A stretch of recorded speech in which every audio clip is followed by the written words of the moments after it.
welcome to this edition of Market Mantra, in which we give you a complete update on the economic, business and stock market news of the day. I'm Arjun Chaudhary and with me is my co-anchor in Hindi, Sonu Sood. धन्यवाद अर्जुन। नमस्कार श्रोताओं, market मंत्र में आपका स्वागत है। रोज की तरह आज भी हम देश और दुनिया से आर्थिक, व्यापारिक और शेयर बाजार के ताजा समाचार आप तक लाएंगे और उन पर चर्चा करेंगे। चर्चा के लिए कार्यक्रम में आमंत्रित हैं वरिष्ठ आर्थिक विशेषज्ञ सुषमा रामाचंद्रन। सुषमा जी नमस्कार, स्टूडियो में आपका स्वागत है। Thank you Sonu. और अब हेडलाइंस के साथ है Arjun Chaudhary. Domestic stock indices declined by around 0.5% amid weakness in the global share markets. Sensex closes near the 54,000 mark. Nifty settles near 16,100 level. Rupee weakens to 76 rupees and 59 paise against the US dollar, and Brent crude oil prices hover around $113.50 per barrel. वैश्विक share बाजारों में गिरावट के बीच प्रमुख घरेलू बाजार सूचकांक 0.5% से अधिक की गिरावट पर थे। सेंसेक्स 54,000 के स्तर से करीब आ गया। निफ्टी 16,100 के करीब बंद हुआ।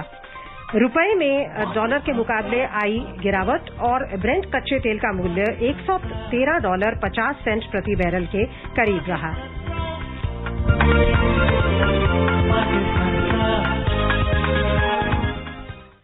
नकारात्मक वैश्विक संकेतों के बीच सेंसेक्स और निफ्टी आज लगभग 0.5% की गिरावट में रहे।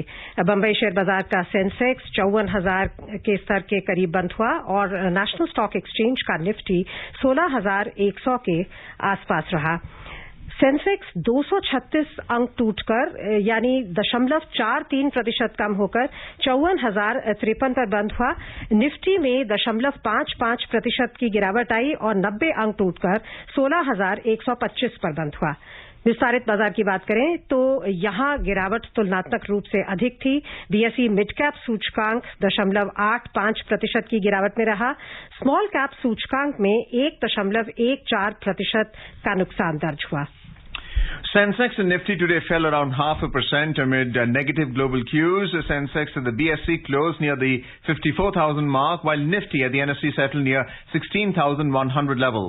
Sensex lost 236 points, or 0.43%, to close at 54,053, while Nifty slipped 90 points, or 0.55%, to finish at 16,125. In the broader market at the BSE, the mid-cap index declined by 0.85%, while the small cap index finished 1.14% down. In the Sensex pack, shares of 10 out of the 30 companies gained. Dr. Reddy's Laboratories was the top gainer as it added 1.8%. HDFC gained 1.6% and Kotak Mahindra Bank climbed 0.8%. On the other hand, Tech Mahindra tumbled 3.9%. Hindustan Unilever plunged 3% and Asian Paints declined 2.8%. In sectoral indices, 17 out of the 19 sectors logged losses. The overall breadth of the BSE trade was negative as shares of 592 companies gained while 2,328 companies fell. Shares of 110 companies remained unchanged. रुपए की बात करें तो अंतर banking विदेशी मुद्रा बाजार में आज रुपया 6 पैसे कमजोर होकर $1 के मुकाबले 77 रुपए 59 पैसे प्रति डॉलर के स्तर पर बंद हुआ। 6 अन्य प्रमुख मुद्राओं की तुलना में डॉलर की मजबूती मापने वाला डॉलर सूचकांक 0.03% की बढ़त से 102.1 पर था। सुषमा जी, हालांकि आज गिरावट बहुत ज्यादा नहीं है बाजार में, लेकिन हम देख रहे हैं कि वैश्विक स्तर पर गिरावट है। क्या लगता है आपको, अभी भी कौन सी चिंताएं हैं जो हावी हैं बाजारों पर? देखिए, अभी भी काफी सारी चिंताएं जैसे आपने खुद ही कहा हावी हैं बाजार के ऊपर। एक तो यूक्रेन का जो वहां जो कॉन्फ्लिक्ट चल रहा है उसका असर और उसके जो fall outs, global supply chain disturb हो रहे हैं, तेल के दाम बढ़ गए हैं और काफी सारी चीजों के दाम बढ़ गए हैं क्योंकि वहां से मिल नहीं रहे हैं। अब सनफ्लावर ऑयल की तो हमें मालूम है, लेकिन बाकी बहुत सारी चीजें हैं, मेटल्स वगैरह वहां से नहीं आ रही हैं। तो एक तो ये यूक्रेन का है जिसकी हम भूल ही नहीं सकते क्योंकि वहां पर जो वार है वो चल ही रहा है। और दूसरी बात ये है, जैसे आपने खुद ही कहा कि ग्लोबल क्यूज, अब बाकी मार्केट्स भी थोड़ी सी डाउन ट्रेंड पर हैं। और तीसरी बात ये है कि डोमेस्टिक क्षेत्र में अगर हम देखें तो central bank, reserve bank of India ने अपना स्टैंस बदल दिया है, हॉकिश स्टैंस हो गया उनका। उनको इन्फ्लेशन की तरफ वो नजर रखे हुए उन्होंने, और ये बिल्कुल ठीक ही कर रहे हैं, क्योंकि हेडलाइन इन्फ्लेशन अभी अप्रैल में 8% की तरफ जा रहा है, 7.7% के पास पहुंच गया। और आरबीआई गवर्नर ने ये भी संकेत दिया कि आगे वाले दिनों में और भी रेट हाइक्स हो सकती है, क्योंकि हमें यहाँ थोड़ी सी इन्फ्लेशनरी प्रेशर्स को कम करने हैं। दूसरी तरफ ये भी हो रहा है कि सरकार की जो उनकी जो नीतियां हैं वो इस तरफ है, वो भी इन्फ्लेशन की तरफ है। अगर आप देखें कि ये जो स्टील एक्सपोर्ट्स के ऊपर उन्होंने ड्यूटीज कायम की हैं, ताकि जो हमारे देश के अंदर की जो अवेलेबिलिटी है वो रहे, और हमारे देश के अंदर जो स्टील के दाम है वो थोड़े से गिर जाए। तो आयरन ओर ड्यूटीज लग गई हैं, स्टील एक्सपोर्ट ड्यूटीज लग गई हैं, तो इनका भी जो असर है वो मार्केट के ऊपर डैम्पनिंग इफेक्ट तो है। तो ये ओवरऑल जो है असर मार्केट के ऊपर काफी मेरे ख्याल में रहेगा कुछ दिनों volatility. So as far as the metal index is concerned, we are seeing a correction because of restrictions on exports. What about FII, FPI activities? They were net sellers again, but this time to the tune of only 1,948 crore rupees in today's trade. To what extent are they looking at the FOMC meeting by the Federal Reserve right now? Well, the FIIs have been continuing to withdraw from the Indian markets. I think throughout the course of April, we have had a very large outflow of FIIs. And of course, yes, they will be looking at the FOMC meeting. There is once again, even as I talked about our own central bank, as far as the U.S. Federal Reserve is concerned, they are also taking a very hawkish stand. And they have also given a clear indication that they are going to be aggressive rate hikes. They also are looking at inflation over there in America. You've had inflation which is reaching over 8%, a scenario that has not been there for over 4 decades. So, and the cost of living has gone up in the United States. It's an unprecedented situation in a developed country like the US as well as Europe, and fueled partly by the fact, by the, the Ukraine invasion. So, yes, FIIs over here are going to look at that, and there is going to be, a greater outflow from this country, even though you said today is not that much, but it is going to continue. But I think as far as FIIs outflow is concerned, that is one thing the market has kind of factored in. There was an awareness over the last 6 months that this is going to happen. This outflow had begun at that time, and fortunately, we have, although the rupee has been depreciating, we have sufficient foreign exchange reserves for the Reserve Bank of India to contain a very steep depreciation. They will not stop depreciation, the RBI governor has said, but they would stop what is a precipitous fall in the value of the rupee. Sushma ji, दूसरी तरफ domestic जो investors हैं, खासकर retail investors, वो काफी एक strong force के रूप में उभर के आए हैं पिछले 2-2.5 सालों में। आपको लगता है कि ये जो डीपनिंग हुई है स्टॉक मार्केट्स की डोमेस्टिक लेवल पर, ये एक स्ट्रेंथ देगी बाजारों को? जरूर देगी स्ट्रेंथ, लेकिन इस वक्त जो हालात हैं, अगर आप देखें 2020 से लेके शायद 2021 एंड तक, ये जो नए इन्वेस्टर्स हैं उनके लिए सिनेरियो बहुत ही अच्छा था। मार्केट ऊपर ही ऊपर जा रही थी, लेकिन पिछले 6 महीनों से वो जो वॉलेटिलिटी हो रही है, ये एक नया हालात, ये नए हालात हैं ये नए इन्वेस्टर्स के लिए, और देखना ये है कि वो कैसे इसके साथ डील करेंगे। वॉलेटिलिटी कभी एकदम से मार्केट ऊपर चली जाती है, एकदम से मार्केट नीचे चली जाती है, और ये पहले भी वो यूक्रेन वॉर से पहले ही चल रहा था, क्योंकि FIIs का विड्रॉल हो रहा था। अब यूक्रेन वॉर के बाद ज्यादा ही हो गया, क्योंकि और भी डेवलपमेंट्स हुई हैं। तो इन्वेस्टर्स को इस वक्त ये जो नए इन्वेस्टर्स हैं इनको मेरे ख्याल में अपने ज्यादातर एडवाइस वो लेते हैं ऑनलाइन ट्रेडिंग प्लेटफॉर्म से, और इनफैक्ट उन्होंने शुरुआत में ही इन्वेस्टमेंट्स उनकी राय से ही लिया, और इनफैक्ट लोग ये कह रहे थे कि हालांकि वो नए इन्वेस्टर्स हैं वो काफी अच्छे तरीके से इन्वेस्टमेंट्स कर रहे हैं। तो मेरे ख्याल में अभी भी अगर वो इन्वेस्टेड रहें और वो पैनिक में अपना मतलब बेचे ना अपने शेयर्स, तो मेरे ख्याल में ये एक स्ट्रेंथ रहेगा हमारी स्टॉक मार्केट्स का, ये नए इन्वेस्टर्स का। So beta stocks metal index obviously going down by 1% only in today's trade. We spoke about how exports are being curtailed. Basic materials have also fallen by 1% following metal index. But the IPO market, as far as the listing of delivery, for instance, is concerned, it listed at a 10% over the IPO price, which was at 1.68%. So the IPO market is quite vibrant. Yes. What is the advice you would like to give investors who are seeking to subscribe into new issues? You are absolutely right. The IPO market is very vibrant, but here also investors need to be careful.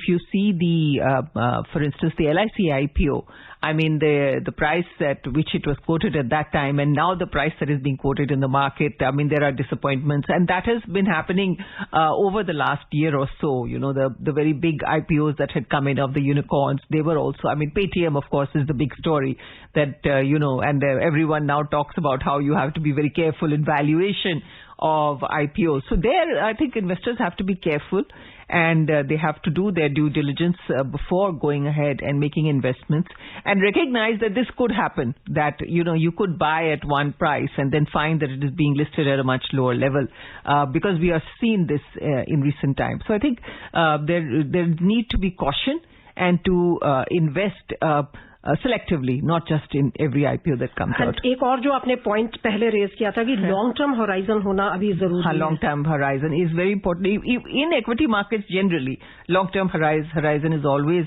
advisable when you have a company that you have researched and you know that it is good for the long term, fundamentals are good, then you can stay invested in it. Of course, every investor has a different has a different aim in investing. Some have a short term and some have long term, but it is in such a scenario of volatility, it pays to remain invested. तो सुषमा जी, जो SIP में invest करते हैं, कई ऐसे investors हैं जो mutual funds के द्वारा SIP के माध्यम से इन्वेस्ट करते हैं. ऐसे इन्वेस्टर्स के लिए आपको लगता है कि जो लॉन्ग टर्म प्रोस्पेक्ट है भारतीय इकोनॉमी के, ग्रोथ प्रोस्पेक्ट है, वो अभी भी स्ट्रांग बने हुए हैं? हाँ, बिल्कुल. इंडियन इकोनॉमी के प्रोस्पेक्ट्स अभी स्ट्रांग हैं, और देखिए पूरे विश्व भर में सबसे तेज गति का चलने वाला इकोनॉमी इंडिया ही है. 8.2% की ग्रोथ रेट का एक्सपेक्टेशन है इस साल. खैर रिजर्व बैंक ने थोड़ा सा कम किया है 7.2%, लेकिन 7.2 से लेके 8.2 it is still remains the fastest growing economy. तो ये फंडामेंटल्स तो अभी है.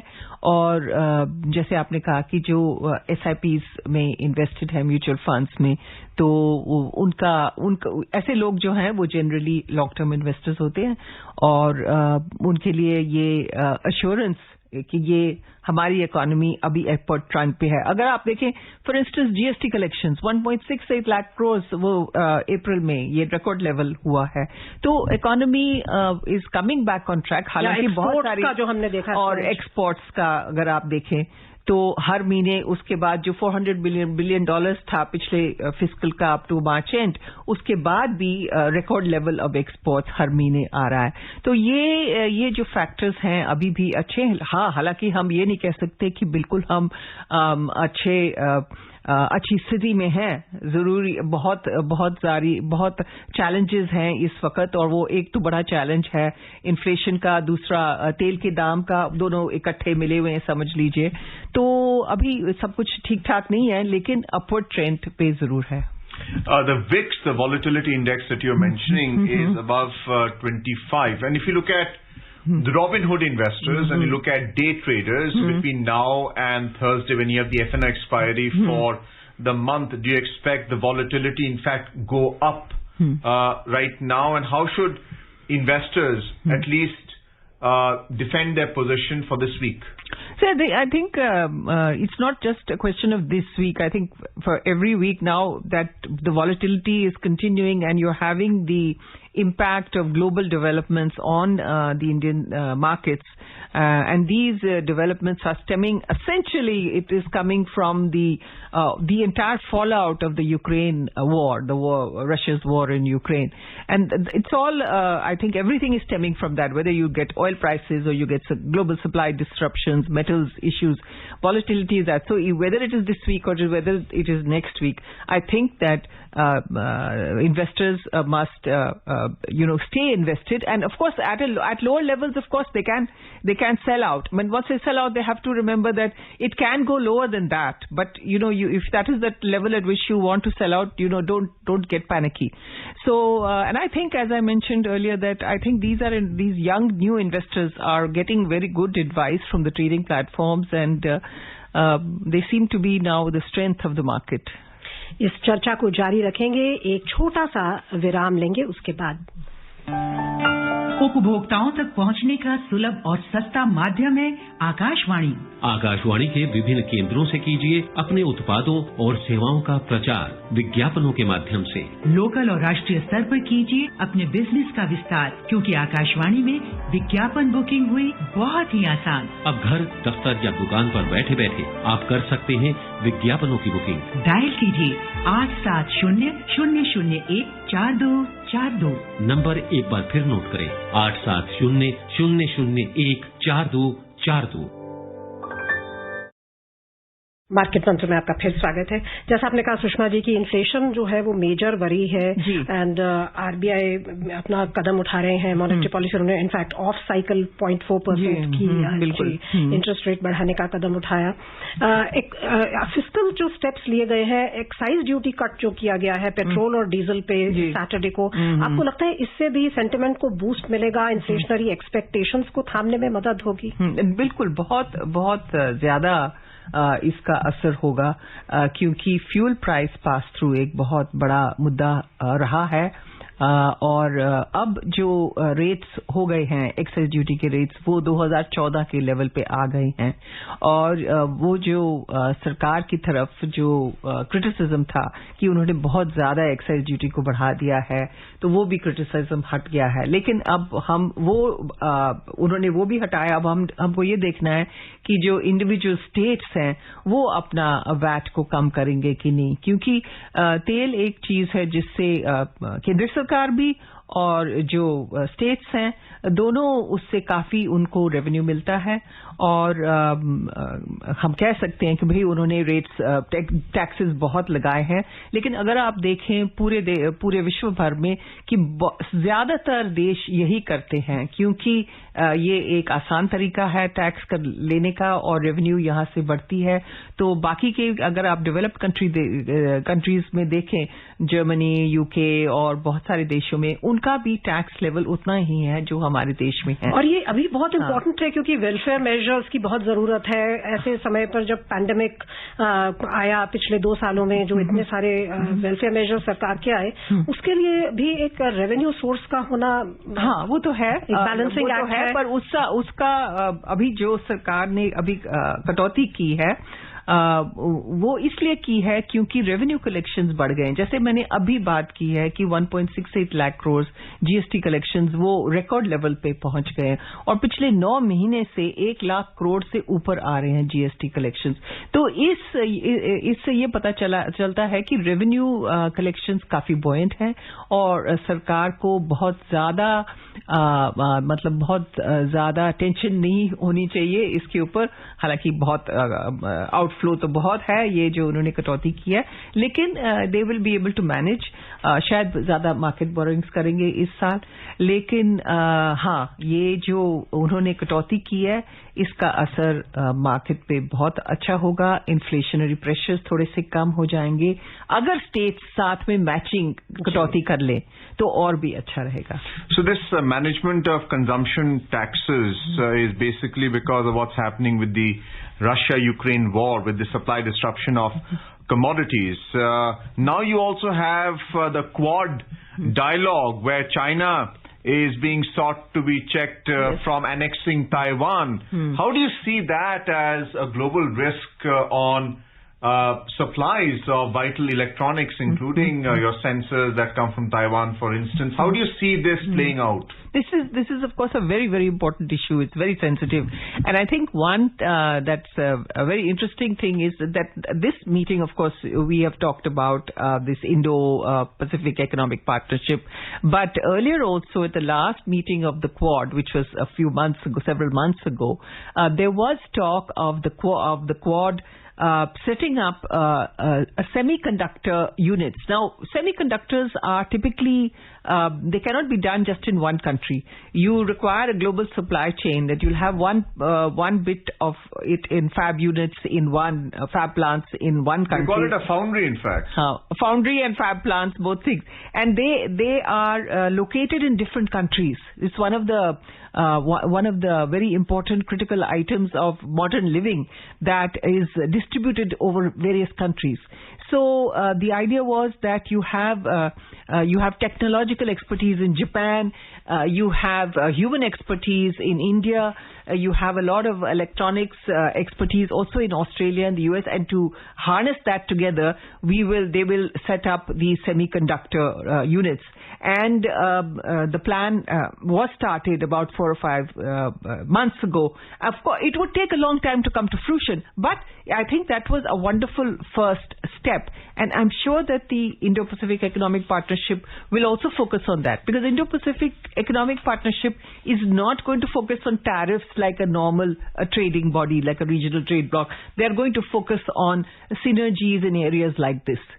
एंड इसी कॉन्टेक्स्ट में जो PLI स्कीम है उसका जो एक टारगेटेड अप्रोच रखा गया है, सेमीकंडक्टर्स तो आपको लगता है कि वो एक बहुत क्रूशियल रिफॉर्म है? जो बहुत क्रूशियल रिफॉर्म है. अब ये PLI स्कीम की शुरुआत इलेक्ट्रॉनिक्स क्षेत्र में हुई थी और उसमें बहुत तरक्की हुई, और उसी वजह से क्योंकि इलेक्ट्रॉनिक्स में बहुत सक्सेसफुल रहे और मोबाइल फोन्स जो पहले हमारे देश में बनते नहीं थे, अब मोबाइल फोन्स का यहाँ पर मैन्युफैक्चरिंग शुरू हो गया, तो इस वजह से इलेक्ट्रॉनिक क्षेत्र से बाकी इंडस्ट्रीज में ये PLI स्कीम लागू होनी शुरू हो गई. और जैसे आपने कहा सेमीकंडक्टर्स के लिए उन्होंने ये इश्यू किया है PLI स्कीम, और उसकी बहुत अच्छी रिस्पांस हुई, काफी सारी कंपनीज ने रिस्पॉन्ड किया. आइए देखते हैं अंतर्राष्ट्रीय बाजारों में कैसा प्रदर्शन रहा, फिर इस चर्चा को आगे जारी रखेंगे. विश्व भर के शेयर बाजारों में आज गिरावट का रुख था. निराशाजनक कंपनी परिणामों और वैश्विक आर्थिक वृद्धि धीमी पड़ने के डरों का प्रतिकूल प्रभाव निवेशकों की धारणा पर पड़ा. चीन का शंघाई कॉम्पोजिट सूचकांक 2.4% लुढ़क गया और हांगकांग के हैंगसेंग में 1.8% की गिरावट दर्ज हुई. दक्षिण कोरिया के कॉस्पी में 1.6% का नुकसान रहा. जापान के निक्केई में 0.9% की गिरावट रही और सिंगापुर का स्ट्रेट्स टाइम्स सूचकांक 0.6% के नुकसान में रहा. यूरोपीय शेयर बाजारों की बात करें तो यहां भी एशियाई क्षेत्र के अनुरूप गिरावट थी. अंतर दिवसीय कारोबार में लंदन का फुट्सी 0.2% के नुकसान पर था. फ्रांस के कैक में 1% की मंदी थी और जर्मनी का डैक्स 0.9% के नुकसान पर था. आपकी टिप्पणी चाइना के जीरो कोविड जो पॉलिसी है उस पर आपकी क्या प्रतिक्रिया है? कितना वो हार्म कर रही है सप्लाई चेन सिचुएशन को? बिल्कुल, ये उन्होंने बहुत ही सख्ती लगाई है और वो जैसे आपने कहा जीरो कोविड पॉलिसी उनकी काफी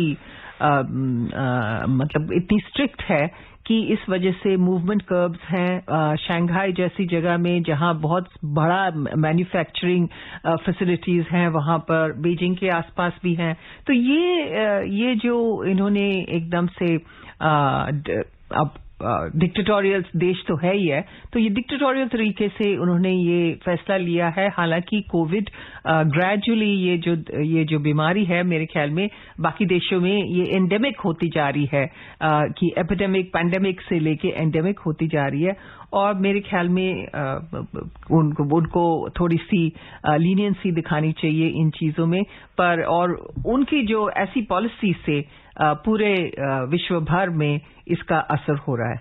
The PMI index for April in China is 47.4, which is below the 50 mark. Yet the yuan has not been deeply affected. You spoke about Shanghai. Shenzhen is also affected because of this zero COVID policy of China. How do you see India benefiting? They are still being bullish on Taiwan, and you have these Quad dialogue. Well, India has already benefited to some extent. Some countries are coming, but then the fact is that we cannot provide over here the kind of infrastructure that you get in China. Unfortunately, we do not have that depth of whether it is assured power availability, whether it is assured internet connectivity, whether it is roads. So it's difficult, but some companies have been coming. So I would say we have to look in the long term, really. Let's have a look at the U.S. market performance. The U.S. stock indices ended higher yesterday, led by gains in banking shares. A rebound in market-leading tech shares also supported a broad-based rally, snapping Wall Street's longest streak of weekly declines. The major U.S. stock indices rose more than 1.5%. The Dow Jones Industrial Average Index jumped 2%, S&P 500 climbed 1.9%, and the Nasdaq Composite gained 1.6%. Speaking about volatility and VIX, they are at 29 and they were as high as 30 as well in today's trade when the market closed early in the morning in today's Indian Standard Time. How do you expect the US market to behave with so much choppy trading going on? Well, I would expect volatility to continue because they are still facing all the problems that I mentioned. They are still facing inflation. They're still facing the problems of availability of goods. In fact, it's a strange thing that in the American markets you have a situation where the supplies of goods are not reaching throughout the country. Very strange thing for a highly developed country like the United States. And these are issues that the U.S. Fed Reserve has to take into account, and they are going to take a very aggressive stance. But it will impact the markets, except, of course, I think generally tech shares, when you've just reported a rebound in tech shares, tech companies are still doing well all over the world. Sushma ji, बहुत briefly banking sector का पूरा जो banking तंत्र है विश्व का, उसकी आपको कितनी स्ट्रेंथ दिखाई देती है? बिकॉज यूजुअली जब भी कोई क्राइसिस शुरू होता है तो बैंकिंग सेक्टर अफेक्ट होता है. बैंकिंग सेक्टर तो अभी बहुत स्ट्रांग है इस वक्त. इसकी हम ये नहीं कह सकते कहीं भी वीकनेस है इस वक्त तो नहीं है. Looking at the oil market now, global crude oil prices today added marginally in intraday trade. Brent crude was trading around $113.60 per barrel, while WTI crude prices were around $110.40 per barrel. Looking at other energy supplies like natural gas and heating oil, they've all fallen by about between 2 and 3%, but crude oil is threatening to fall but not yet falling. So what are the steps being taken and are they sustainable now? Well, it's really, I think these rates, I think the petroleum minister just said in an article today that, this at this level, $113 is simply not sustainable, not just for India, but for the entire world. And it has to be OPEC, which has to take this step of increasing production. It is not doing it. Russia, of course, has had to cut back because of sanctions. People simply not buying their oil. And so, that oil is not available in the market. You're having shortages. So much depends on OPEC. And OPEC has to step in, hopefully, to bring the prices down. आइए चलते हैं precious metals की ओर. Multi commodity exchange में जून अनुबंध वाला सोना 100 रुपए की बढ़त से 51,500 रुपए प्रति 10 ग्राम पर जा पहुंचा. जुलाई अनुबंध वाली चांदी भी 220 रुपए की तेजी दर्ज करती हुई 61,520 रुपए प्रति किलो के स्तर पर दर्ज हुई. न्यूयॉर्क मर्केंटाइल एक्सचेंज में सोना बढ़त के साथ $1,860.90 प्रति आउंस पर था और चांदी भी बढ़त दर्ज करती हुई $21.90 प्रति आउंस पर थी. क्या आपको आउटलुक दिखाई देती है फ्यूचर में सोने के प्राइसेस की? सोना तो अभी भी सेफ हेवन इन्वेस्टमेंट है और इस वक्त हमारे ग्लोबली अगर आप देखें तो मतलब जो एक्सटर्नल डेवलपमेंट्स हैं वो बहुत अच्छी नहीं है.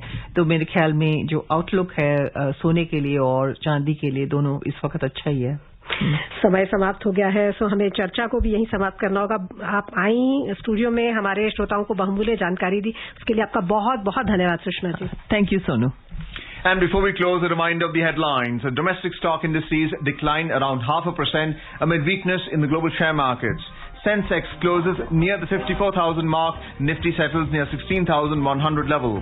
Rupee weakens by 276 rupees and 59 paise against the US dollar, and Brent crude oil prices hover around $113.50 per barrel.